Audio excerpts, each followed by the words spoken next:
Hey there, welcome back to High Infidelity, the best channel for cheating stories. Like and subscribe to channel for more spicy stories. Now, let's get into today's story video. I just caught my male 29, fiance, female 31, in bed with my father, male 54. This is by far the most strange experience I've ever had. This occurred around 2 days ago, and I still feel as if I'm in a nightmare. I apologize in advance for the length. I hadn't told anybody about it, and all I wanted was an outlet. So my fiancé and I have been dating for 6 years, and I proposed to her in January of last year. We were going to marry in June, but then the epidemic struck. Although I didn't mind having a modest private wedding, she insisted on waiting since she wanted the wedding of her dreams. We had intended to marry later this year, but I think those plans have come to a stop. She began behaving strangely around 4 months ago. She grew distant, was less loving than normal, and started to behave suspiciously, such as arriving home late at night, being protective of her phone, and lying about her whereabouts. I didn't suspect her of cheating and instead chalked it up to cold feet. I asked her if she was having second thoughts about marrying me, and she told me that she was simply overworked. This made sense to me since she had just received a promotion. She also became quite close to my father about the same period. Of course, I didn't think anything of it. Who would be worried about his father and fiancé forming a close relationship? My father and mother are divorced as a result of his adultery. My father is very rich and a narcissist. This became clearer to me now than it had been before. My wife and I were meant to spend Christmas with my mother's side of the family, as well as my brother and sister. She made up an excuse about wanting to spend that time with some of her relatives and needing to get some work done anyhow. She demanded that I travel on my own and that we spend New Year's Eve together. I accepted since I hadn't seen my mother in a long time. Coincidentally, my father was leaving town around the same time. I only learned this when contemplating and decided that they probably spent that time together. My siblings and I spent Christmas and New Year's with one of our parents and the other with the other. Every year, we switched between the two. My mom and dad couldn't bear the sight of one another, as you can probably tell from the fact that we'd never spent such holidays together. Neither side of the family gets along, and it's been difficult to strike a balance and not take sides. As I previously said, I had no reason to suspect her of cheating on me until she began getting calls from a number kept under her best friend's name. Karen, too, was stored as a backup, fake name. This made little sense to me since she was getting these calls when we were out to dinner with Karen and her husband. Karen was right in front of me, and she wasn't on her phone. When I glanced at the phone, then at my wife, she gave me the most "oops, I messed up" face I've ever seen.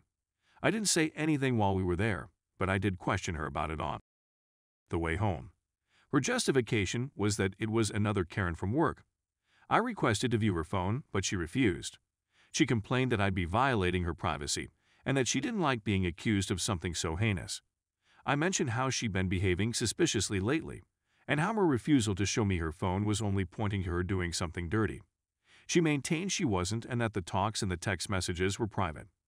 I mistakenly let it go after much back and forth. Fast forward to the present, and her conduct hasn't changed much. It just became worse as she continued to deny anything was going on. I was supposed to go on a business trip for a week on Monday. Fortunately, my flight was canceled owing to snowstorms and my vacation was postponed. When I went home, I saw my father's vehicle parked outside. It's my father. He's surely only passing through, right? When I get inside, I don't see him or his fiancée. I yell out, "Where are they?" and I hear rushing upstairs in my bedroom. My fiancée is agitated as I go towards my bedroom, begging that I wait for her below. When I ask her where my father is, she claims she has no idea. However, his automobile is parked outside. He has to be here. When I go to the bedroom door, it's locked. When I ask her to open it, she replies she's getting ready. The concept of them together hadn't even occurred to me throughout this whole period.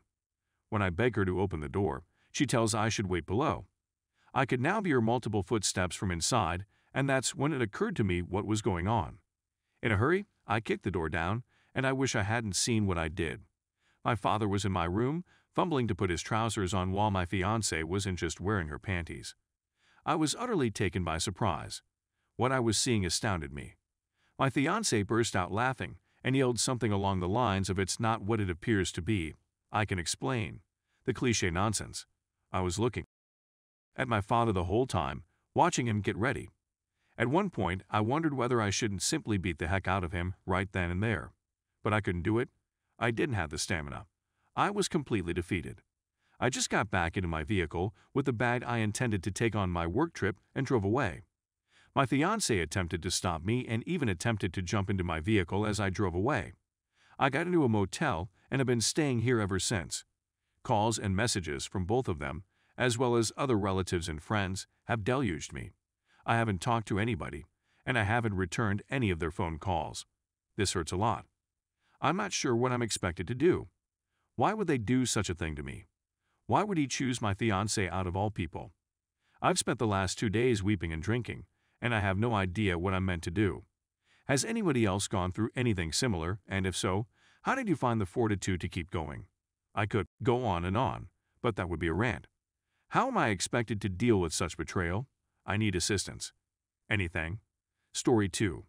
I hate myself for posting this. Just need to get it off my chest.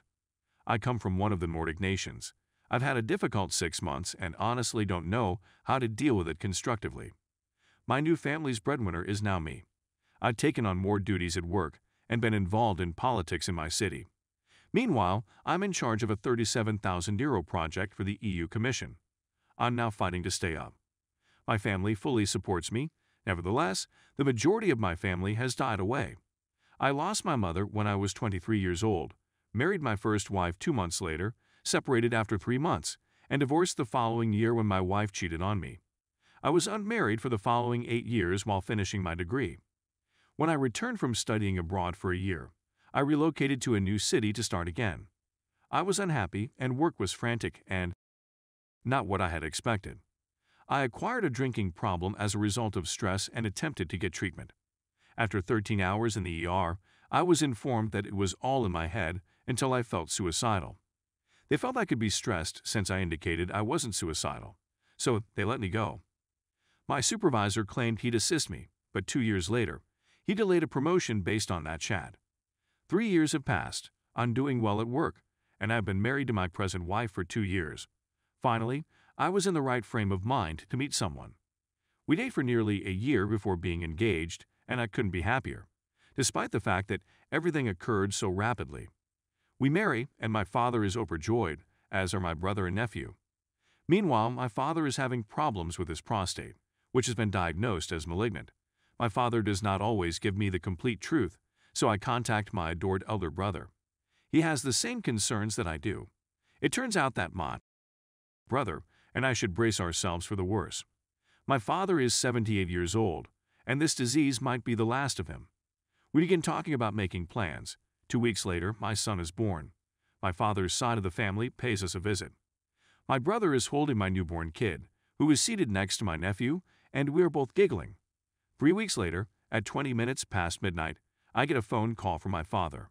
I'm sitting with my 3-week-old baby, nursing him, when my father informs me that my brother has died. He had a heart attack on his way home from work. The ambulance arrived within 2 minutes, but the surgeons were unable to resuscitate him. My world has been shattered. I'm at a loss on what to do. I take 3 days off from work, but then I feel the walls closing in on me. I have much too many responsibilities. My greatest inspiration as a parent dies 3 weeks after my son is born, at the age of 48. Aside from that, I need, want, and will care for my 17-year-old nephew and my father. I'm still a mess 4 months later. Every day, I chat to my nephew who lives out of state, as well as my father, and I work additional hours at my job to maintain our quality of life. I'm 35 years old, but I've never met my grandparents on my father's side, my grandfather on my mother's side, and my grandma, who was 85 years old when I was born. From my original family, I just have my father and a nephew remaining. I'm completely lost. I'll get through it, but I think I just needed to put it down on paper. I have a great wife who adores me, and my kid is the most amazing human being I have ever met. I simply want to shout right now, but they need me and I need them. I absolutely detest being born with elderly parents. I only have my father left at the age of 34, and I want he could live forever. I miss my mother and brother. God alone knows how much time I have left. Thank you for taking the time to read this.